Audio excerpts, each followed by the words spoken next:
Hello everyone, সবাই কেমন আছেন? আজকে 4 জুলাই বৃহস্পতিবার। মনটা সকাল থেকেই কেমন ফিশ ফ্রাই করছিল। আর ঘরে ছিল ভোলা মাছ, তাই ভোলা মাছ দিয়ে ফিশ ফ্রাইটা করে নিই। প্রথমে জলের মধ্যে নুন হলুদ দিয়ে মাছটাকে একটুখানি ভাপিয়ে নিলাম। আর এদিকে মাছের জন্য একটা পেস্ট বানিয়ে নিলাম। আর মাছটা সেদ্ধ হয়ে যাওয়ার পর এই যে মাছটা ভালো করে কাটা বেছে একটু হাত দিয়ে ভালো করে স্ম্যাশ করে নিলাম। তারপর এর মধ্যে একে একে সব মশলাগুলো দেবো একটুখানি নুন আর একটুখানি বিট নুন। তারপর দিয়ে দেব একটু ভাজা মশলা। তারপর দিয়ে দেব গোলমরিচের গুঁড়ো।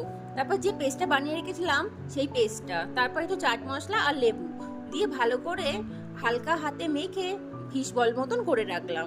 তারপরে একটা ডিম ফাটিয়ে নিলাম, তার মধ্যে একটু কর্নফ্লাওয়ার দিয়ে ভালো করে ফেটিয়ে নিলাম।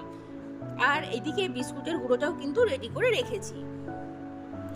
চলুন এবারে একটা শেপ দেওয়া যাক কাটলেটগুলোর। ওই ফিশ বলগুলোকে আমি এই কাটলেটের শেপে দিয়ে দিলাম। আমি কিন্তু এটা দিয়েছিলাম একটা প্লেটে বসিয়ে। তারপর যে ডিমটাকে ফেটিয়ে রেখেছিলাম সেই ডিমটা অল্প অল্প করে সারা জায়গায় দিয়ে দিলাম। তারপর দিয়ে দিলাম বিস্কুটের গুলো ভালো করে। তারপর এটাকে আবারও একটা ছুরি দিয়ে ভালো করে কাটলেটের শেপে করে দিচ্ছিলাম। তারপর আমি কাটলেটটাকে উল্টে আবার সেম প্রসেস অ্যাপ্লাই করে নিয়েছিলাম। আর বিস্কুটের গুঁড়োটা কিন্তু ভালো করে দিয়ে দিয়েছিলাম।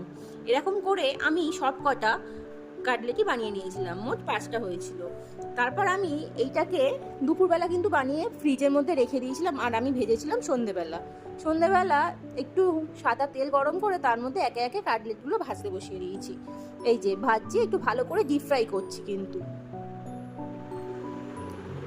ভালো করে ফ্রাই করা হয়ে গেলে এবার একে একে আমি কাটলেটগুলো তুলে নেব। ব্যাস, কাটলেটগুলো হয়ে গেল তুলে। এবার ভালো করে আমি একটা প্লেটে সাজিয়ে নিলাম।